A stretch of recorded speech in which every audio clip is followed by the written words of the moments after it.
This is SoundStage founder Doug Schneider. You're listening to the SoundStage Audiophile podcast, your semi-regular deep dive into news, facts, opinions, and anecdotes about everything that really matters in the world of high-performance audio.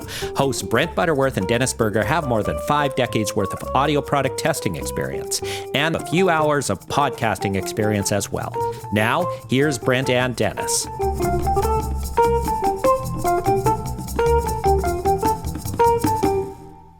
Hello, everyone. I'm Dennis Berger, editor of SoundStage Access. And I'm Brent Butterworth, editor of SoundStage Solo.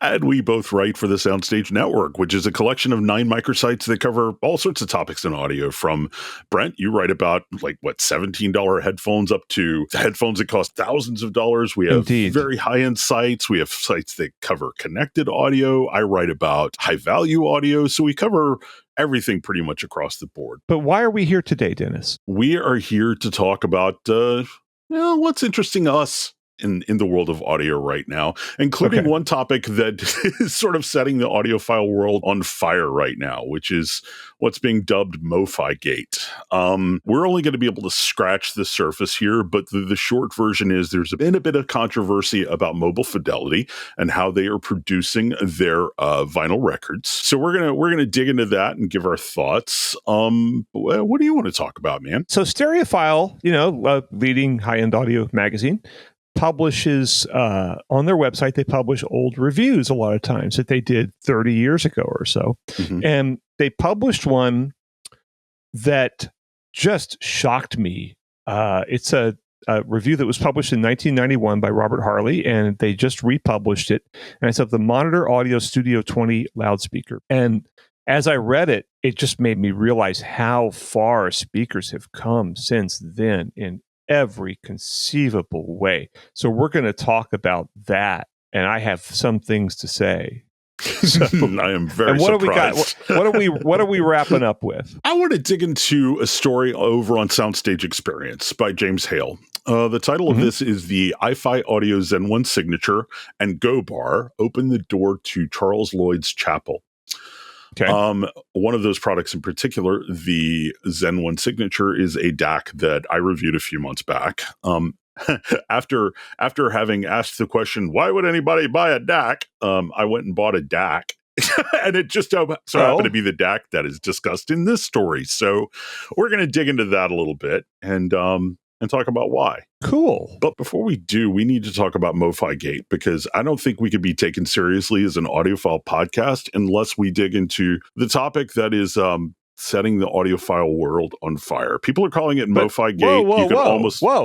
Slow down a little bit. Okay, hang on. What? Who said we want to be taken seriously as an audiophile podcast? I didn't say that. That's coming from you. Oh, that's a good point. Go ahead. I'm sorry. I so rudely interrupt you with my idiotic comment. No, you've got a good point there. Because there's a lot in this that I think is being taken far too seriously. There are some other aspects of it that maybe aren't being taken seriously enough, but we're going to dig into it. It's being called MoFi-gate. I would almost be inclined to call it MoFi-pocalypse. Wow. Just because I'm tired of something gate. But there's a lot to unpack here. And again, as I said, we're only going to be able to scratch the surface. But let's start scratching it. So for a while now, there have been sort of rumors and rumblings and shots fired from Michael Fremer. It was a name that many people in our hobby know. Big proponent of vinyl. The biggest proponent of vinyl. Let's give credit where credit's due. He is he has been the leading proponent of vinyl over the last 30 years. Sure. And Mobile Fidelity, for anyone who doesn't know, they produce vinyl records. SACDs, CDs that are targeted specifically at audiophiles. They're not creating their own music. They're re-releasing Santana's Abraxas and Michael Jackson's Thriller and all of this. And so Michael Fremer has for a while now, occasionally, I think, been sort of making these insinuations that he's heard from sources on the inside that this supposedly all analog process that Mobile Fidelity is known for, they were injecting digital into their production stream from time to time. Ooh.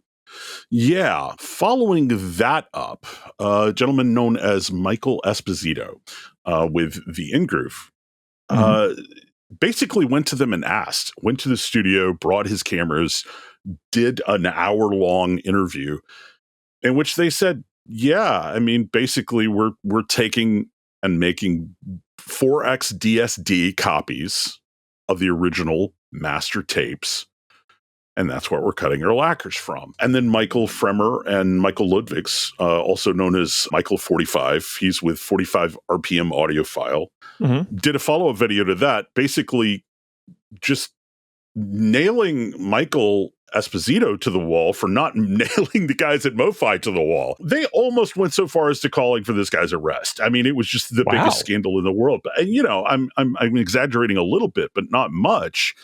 But man, audiophiles, well, analog audiophiles, I would say, that whole world has just exploded in controversy over this. Now, we should say, I'm not here to carry water for MoFi. I don't own any of their records because I don't even have a record player. I'm a digital guy, right?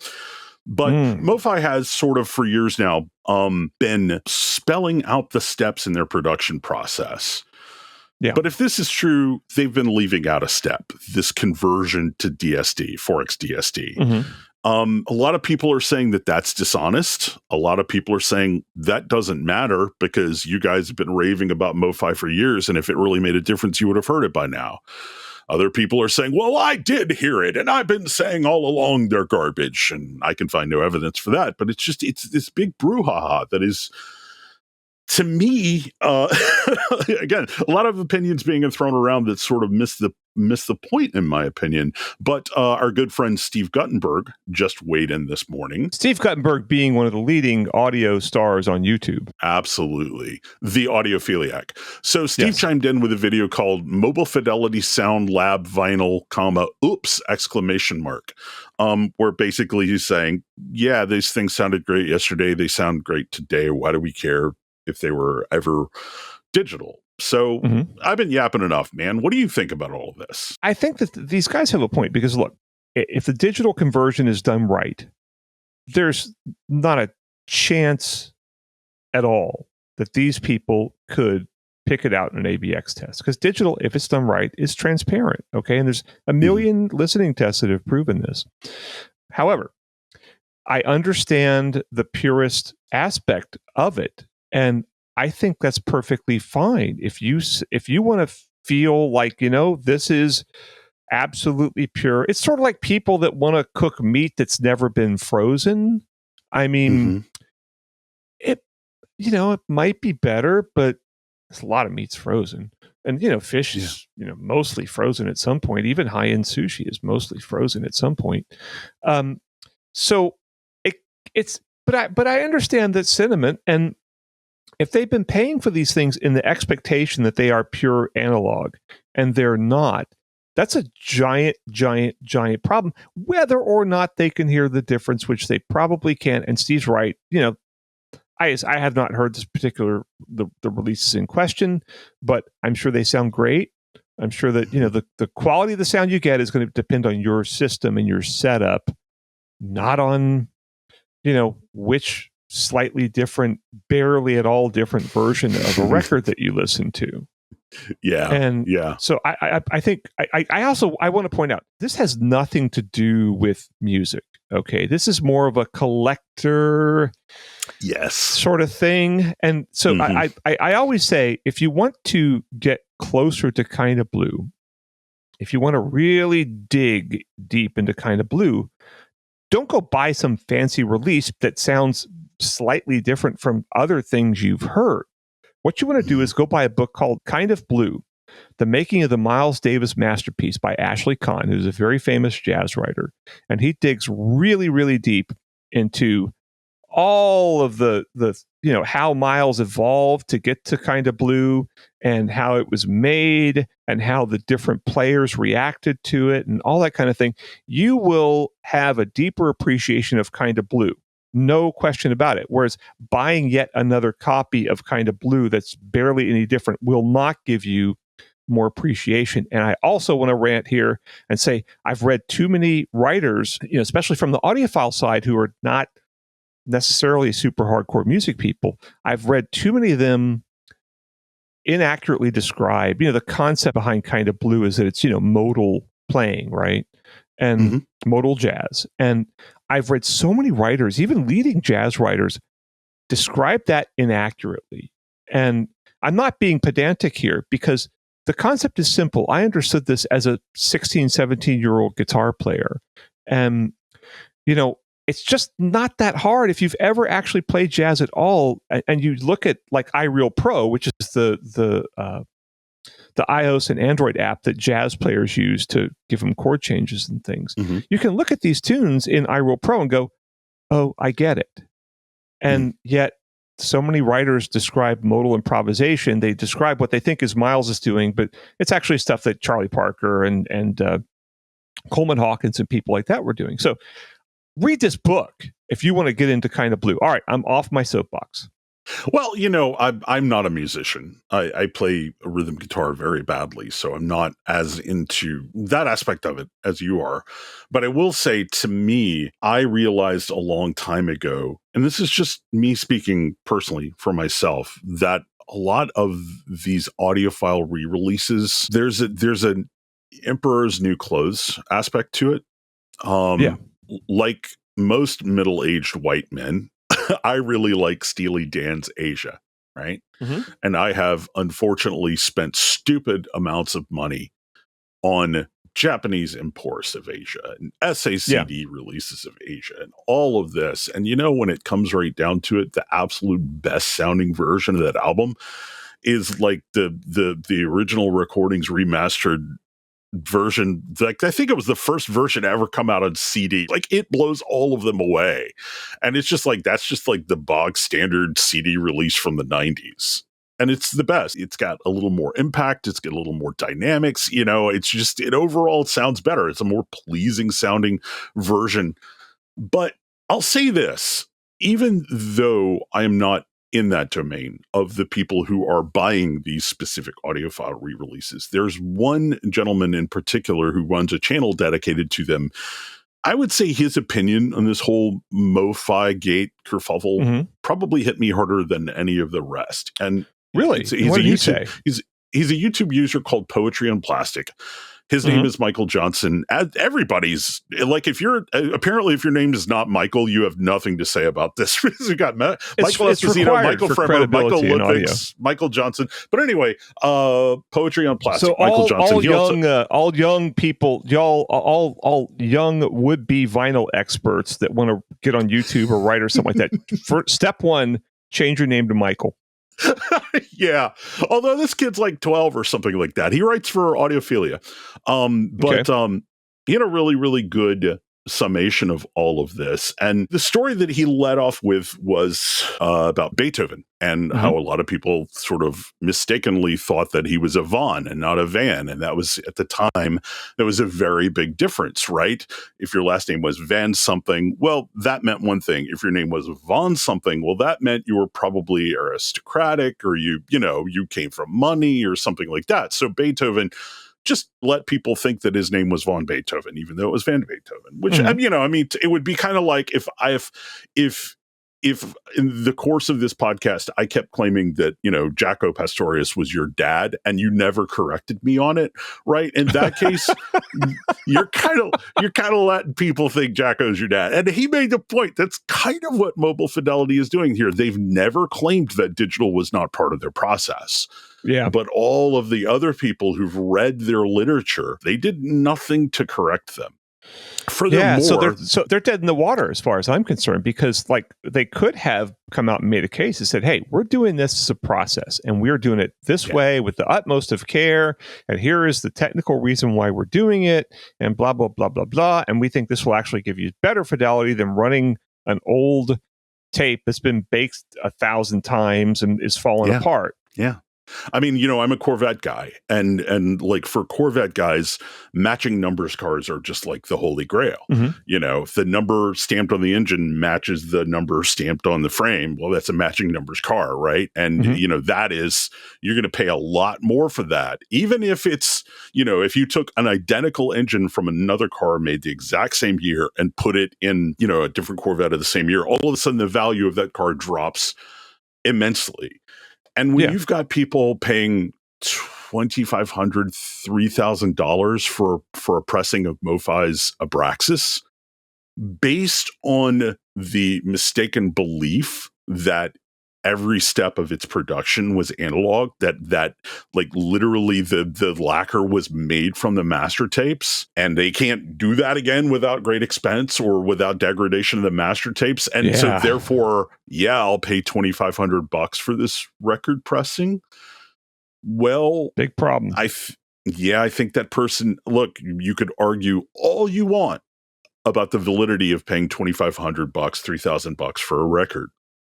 But I think we all have to agree the person who did bought that record under false pretenses. So, yeah. So let's move on and play some kooky music for a couple of minutes, then get back to the topic of the monitor audio speakers that I want to talk so much about. That sounds great, man. All right. See you in a minute.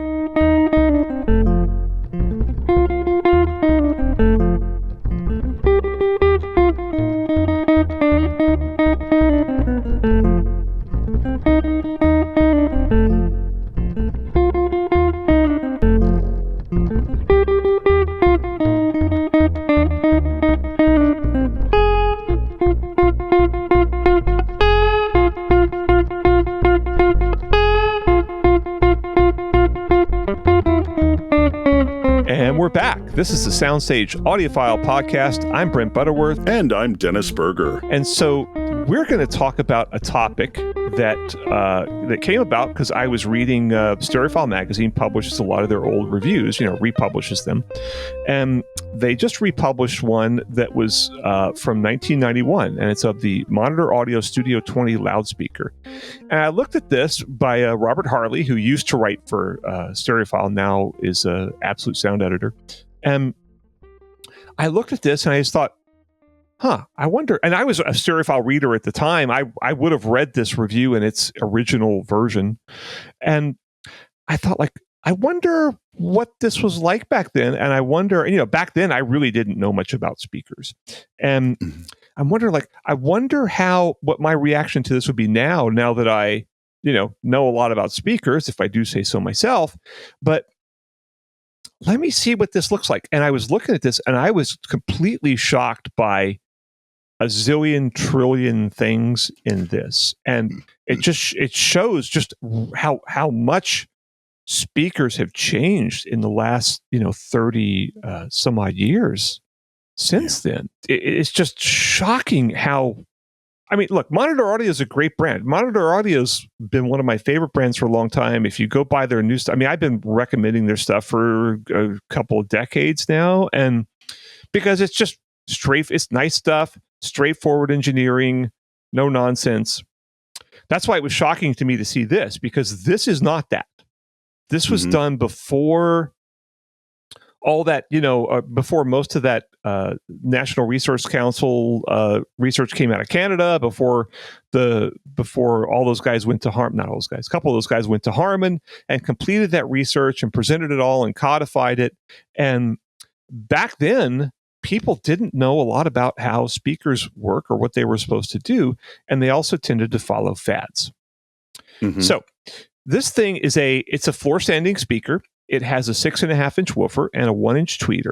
Now, weirdly, and this is the part I still can't understand, it's $4,500 a pair, which is close to $10,000 in today's dollars.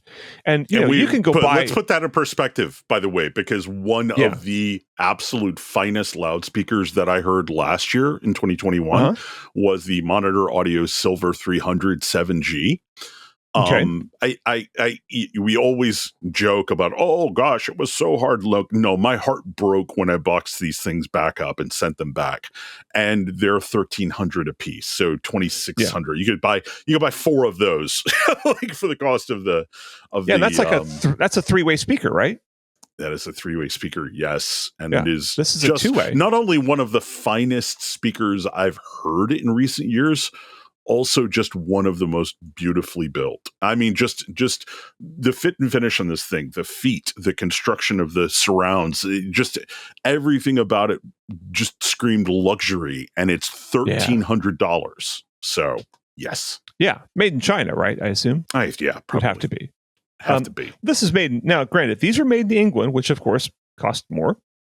But, and, Chinese manufacturing was really in its infancy 30 years ago. So, but these are just a 6.5-inch woofer and a 1-inch tweeter. And that's great. That's a perfectly fine design. It's a perfectly fine configuration, except then you go to look at the crossover on these things. And the crossover is a first order crossover. That means 6 dB per octave, is filtered. In other words, you to do a crossover with a two-way speaker, you filter the lows out of the tweeter and the highs out of the woofer, right? So they do it at 6 dB per octave. And that was a big fad back in the early 90s that was kind of driven by the success of Teal and Vandersteen. However, there were a lot of problems with first order crossovers, which Teal and Vandersteen wrangled with to varying degrees of success. But you don't see a lot of speakers now that have first order crossovers. People have abandoned that for really good reason. So this thing has a first order crossover. I'll kind of get into why this is a problem. It has a first order crossover at 3.2 kilohertz, right? So here's your problem. It's got a 6.5-inch woofer, right? Now I should say, you in a first order, in any kind of crossover with a two-way speaker, you want to have the crossover point high enough to where the tweeter doesn't get a lot of bass and the tweeter doesn't start to distort or fry. And you also want to have the crossover point low enough to where the woofer doesn't start to beam. Because as the frequency of sound goes up, the speaker becomes more directional, and that's a function of the size of the speaker. So this is a 6.5-inch woofer, which means it has a 5.5-inch radiating area, which means it's going to start to beam. If you divide the speed of sound in inches by 5.5, you get 2.5 kilohertz. So it's going to start beaming at 2.5 kilohertz, which means in the top end of the vocal range, it's going to start to sound like this, right? Which we call cupped hands coloration. Okay. So, this thing's beaming at 2.5, but it's crossed over at 3.2. That's not going to sound good. And in the measurements that John Atkinson did 30 years ago, but still fine. He still uses mostly the same gear today. You can see the problems in the crossover, and he talks about that. And also with the first order speaker like this, the people do it because it's phase correct, right? The woofer is in phase with the tweeter. And that, it's still, I'm not aware of any research that suggests that that's better somehow. Personally, though, having heard a lot of those speakers, I do think they have kind of a nice sense of spaciousness to them and like a little more of a wraparound effect, maybe. But anyway, which I think is why Teals and Vandersteens were popular in their day. And so anyway, but the problem is you only get that effect if your ear is at the same distance from the tweeter and the woofer, which that's why Teals and Vandersteens had tilted back baffles, right? The drivers were aligned on the vertical plane. Whereas with this, the drivers are on a flat baffle, which means, the radiating area of the woofer is at the center of the cone of the woofer. Whereas the tweeter they're recommending like a 2 really inches low in front chair. of it. Yeah. So you're going to have to sit on the ground for this thing to line up phase-wise. So it's just a terrible. It's like nobody would design a speaker like this, but the fact that this was a really good, respectable brand designing a speaker that really was. We would look at the speaker today and go, "This is a mess." And now it's still got a good review, and they talk about how the SoundStage was really good. And I guess they're kind of, hey, look, man, it's 30 years ago. There weren't that many good speakers. They were back writing then. in the context of what else was available. Yeah, sure. Yeah, of what else was available back then. And, I'm the first order thing, like I said, does, I think, do some nice things soundstaging wise. But this thing has major colorations in the vocals. And if you think I need to hear that, well, no, I don't. Because if you know how speakers work, my friend Vance Dickinson, who wrote the Loudspeaker Design Cookbook and has designed a zillion loudspeakers for all kind of different people. As he told me, he's like, I can just look at the driver layout and the crossover specs and tell you what a speaker's going to do. And anybody who's done speaker measurements a lot, I could do that. Anybody else who's done a lot of speaker measurements can do that as well. So, you don't have to hear everything. You can draw conclusions just by reading this review. It's like I knew, and then I looked at the measurements. I knew what they were going to look like. Yeah. So, but anyway, I just think it's remarkable that, if you look at things like amplifiers, amplifiers from the 70s, 80s, still, old Krells are revered. Old, audio research amps are revered. I mean, old Conrad Johnsons, they still work fine. They still sound great. But the speakers from back then, man, there weren't a lot of good speakers back then. Even from a really great brand like this, they were struggling to figure out how to make a good loudspeaker.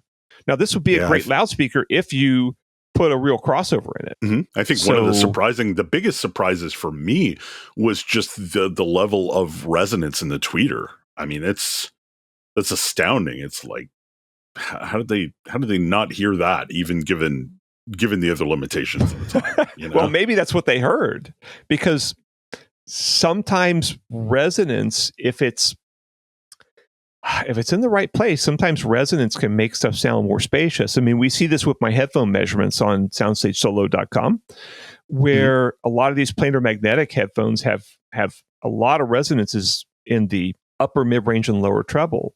And that seems to make them sound more spacious. Interesting. Because it kind of adds a hash to it. Yeah. That is kind of similar to the hash that you'd experience if sound was bouncing around your room and reflecting off all kinds of stuff. Yeah, that's a really good point. So sometimes that can do, and I think that's probably what they were hearing, because they compared these things to some really good speakers. Hale's research, which Paul Hales is still a good buddy of ours who does fantastic speakers. And what else did they compare it to? I can't remember. One of the leading ones at the time. But, Mirage M1s, which those were so great. There were big, giant tower speakers that were bipolar that had speakers on the front and the back. So let's move on to our last topic, which is going to be... Our last topic is going to be a discussion by James Hale about the iFi Audio Zen One Signature DAC, which is a DAC I know very well. So I'm excited about that. But before we get there, I wanted to say thank you for something. Thank you for turning me on to the fact that Stereophile is pulling these old reviews out of the vault and publishing them on the web, because I didn't realize that. And this is super cool to me. This is neat. This is a history lesson, and I'm glad they're doing it. So thank you for bringing it to my attention. There's a lot of stuff, and kudos to them for just publishing these things. And hey, look, we all get better at what we do, and they're publishing these things, with all the flaws and everything in them, and standing by what they did. So good for them. Yeah, absolutely. All right, let's listen to some groovy tunes, and we'll be right back.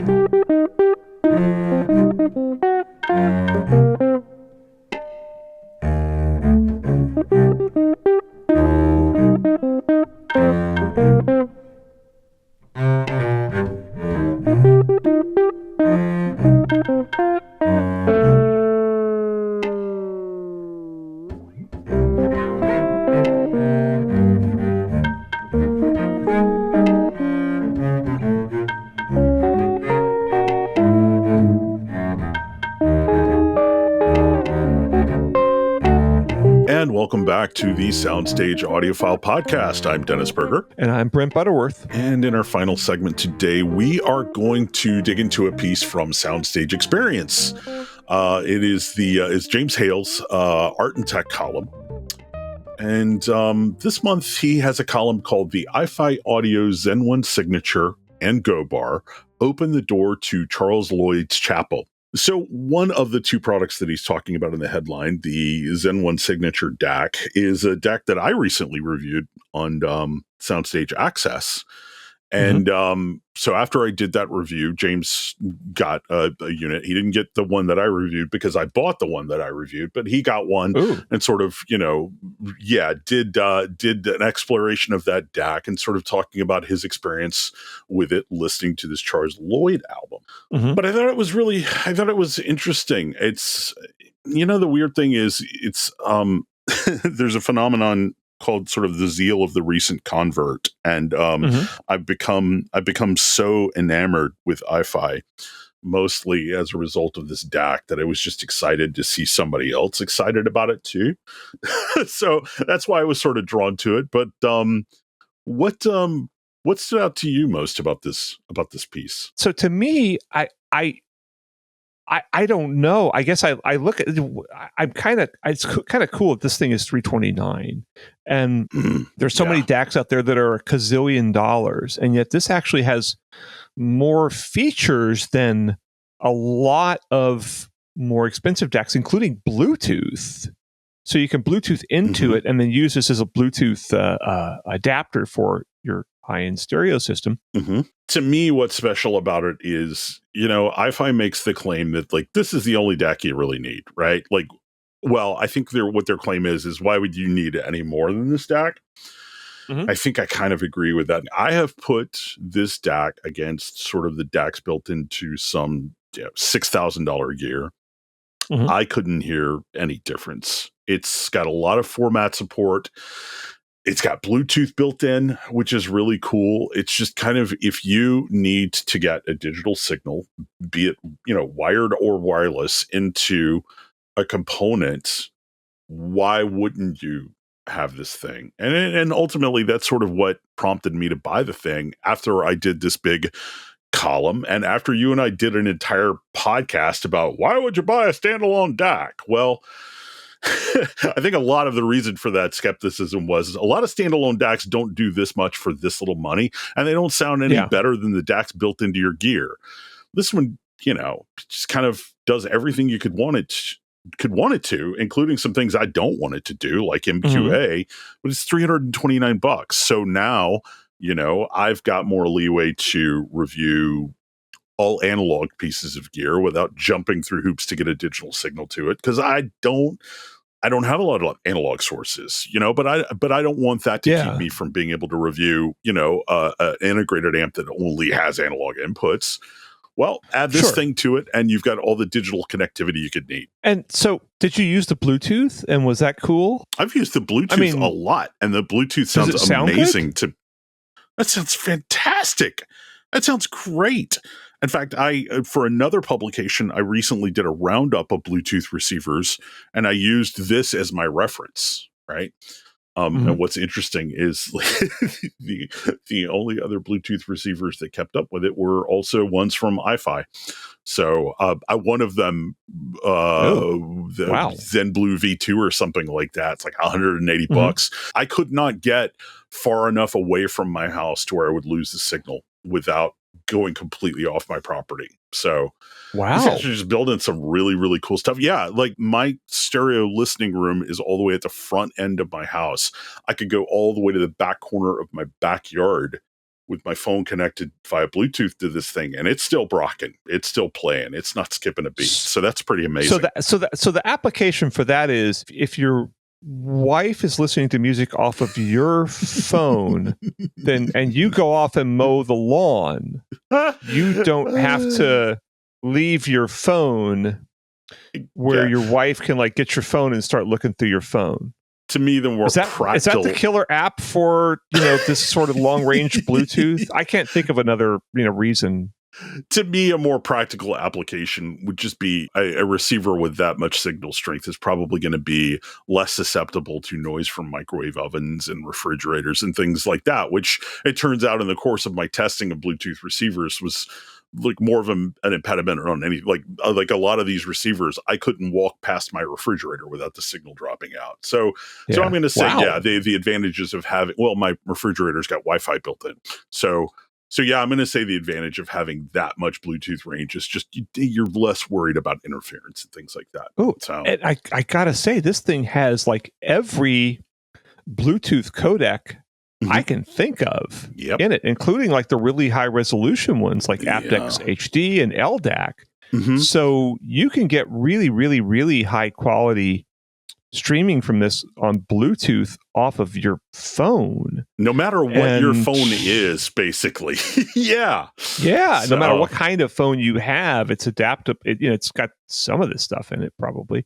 Yeah. And that's kind of cool. And this is, we should say also, this is a little tiny doohickey. This is what, 5.5 inches wide or something like that. Something like that. It's, I mean, you could hold it in the know. palm of your hand easily. Yeah. Yeah. So, but by the way, I wanted to say, in addition to LDAC, it's got some of the even kookier and rarer codecs, like the LHDC. It can do that too. Yeah. So yeah, but then the Chinese government knows what you're listening to via Bluetooth. Yeah, don't you know that? I did not know Man, that. You gotta get plugged into what's really going on out there, Dennis.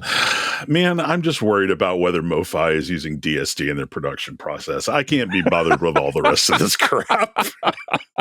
It's too much, man. But you don't even have a turntable, for God's sake. I have a turntable. And it doesn't bother me. You know, the funny thing is I don't have a turntable, but I have some albums just because I love the big artwork and the liner notes and stuff. So I've got some records. I just don't have anything to play them on because, hell, I'm just going to stream it anyway. It's going to sound better. Oh, we got to fix that, man. Man, I love the big cover art. I love the gatefold and opening them up and seeing the lyrics and all the art at full scale. I buy records and then I use the digital code that comes with them. Oh, I do buy records, and not a ton, but I don't buy them because it's the new, the 10.3 issue of some album that I love. I buy it because maybe it's an artist like a jazz artist that I want to support, and. Mm-hmm. And a lot of jazz artists will do vinyl releases now, which for a jazz artist and a jazz label is a big commitment. It's several $1,000s to do a reasonable, with the mastering job, which is going to be a couple $1,000 at least, maybe more, and all the pressing and all that kind of stuff. Even for a small quantity, you're looking at $5,000 to $10,000 pretty easily. And I know it can be done cheaper, but not at a level of quality that a major jazz artist is going to want to do. So you're talking $5,000 to $10,000. So that's a pretty substantial financial gamble for these people. And so I like to support them. And it also just makes it more special to own it on vinyl and more special to play it. Yeah. Than streaming it off Spotify. There is something to be said for the ritual of physical media. And I wrote about this for an article last year, something like that. I buy the only discs I really buy anymore are the limited edition releases that Grateful Dead puts out. They put out a box set every year, and then they have their quarterly releases and things like that. And I buy those. But for me, I'm just thinking back to a few years ago, the May 1977 box set that they put out, all of these CDs, each individually wrapped and everything. And just the process of opening all of that up and ritually putting the disc into the tray and closing it and pressing play, that was a huge part of the experience for me. So I'm not going to poo-poo anybody who's still into physical media, because there is something sort of meditative about it that I think is really, really cool. It's just, I'm just not into vinyl. I don't have anything against it. I'm just not into it. So. Well, I got to review one of my tasks for the coming months is to review these little all-in-one record players that are, typically $50 to maybe $200. So maybe I'll send you one of those. Then you can play your vinyl. I mean, I think, you're a Dead fan, so what's it really matter? Wait a minute. We're going to have to unpack that. What do you mean, what does it matter? Yeah, well, wait. Sugar Magnolia, Ico, something, blah, blah. That's exactly how that goes. But, hey, so much of the Dead's best output is it wasn't studio albums, and they're not going to take a lot of, some of their live stuff they do put out on vinyl, but certainly nowhere near the majority of it. So in a way, despite your derision, you're kind of right. I'm a Dead fan, so why does it matter?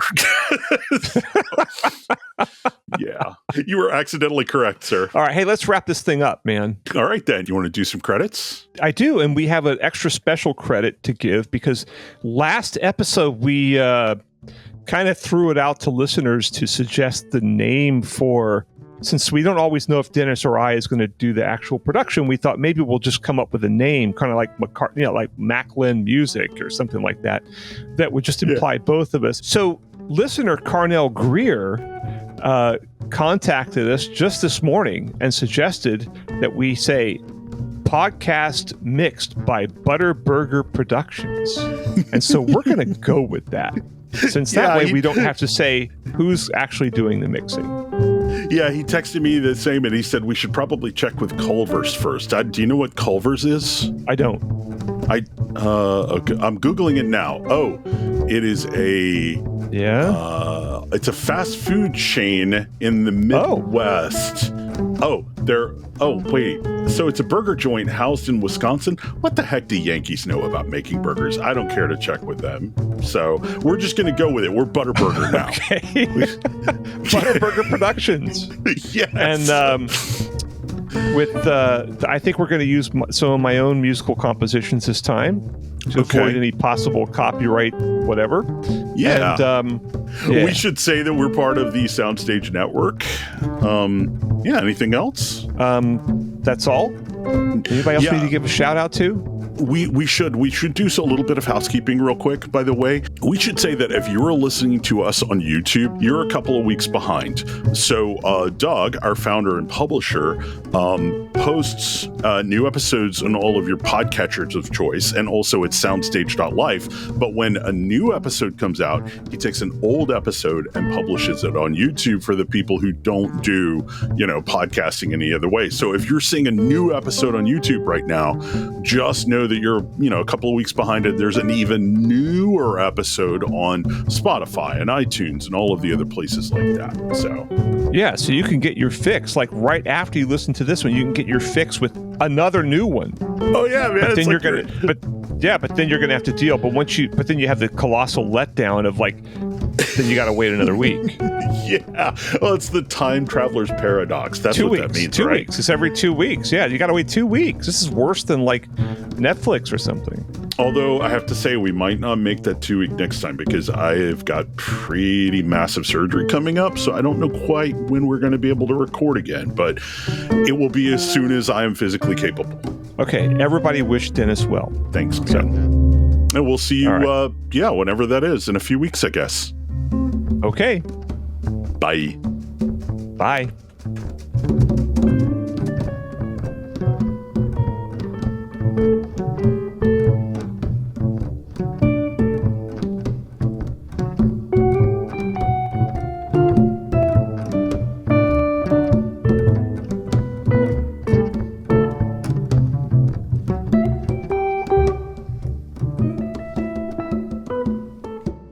All right, there we go.